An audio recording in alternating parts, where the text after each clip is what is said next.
আমার ভুল হলেও মাফ করবেন, না হলেও মাফ করবেন। আমি কিন্তু পড়ালেখা বেশি করতে পারি না, কারণ অর্থের কারণে। তাই আর কিছু বুঝি, যা বুঝি তাই বলবো আপনাদের সাথে। আসলে যে সময় পড়ালেখার কথা, ওই সময় কাজ করছি বা কিছু পড়ালেখা, কারণ আমরা হচ্ছে মধ্যবিত্ত ভাই, কষ্টে তো পড়ালেখা করতে পারিনি।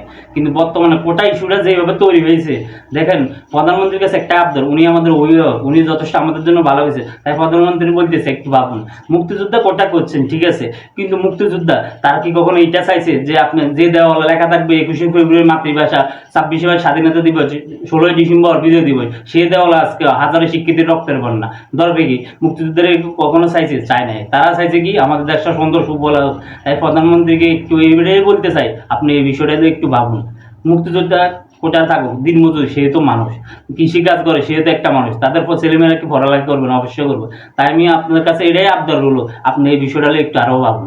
কারণ তারাও তো আমাদের মানুষ, তারাও তো কোনো মুক্তিযোদ্ধার না সন্তান হতে পারে, বা তারা অর্থের কারণে তাদের ছেলেমেয়েগুলো ভালো কিছু করতে পারে না।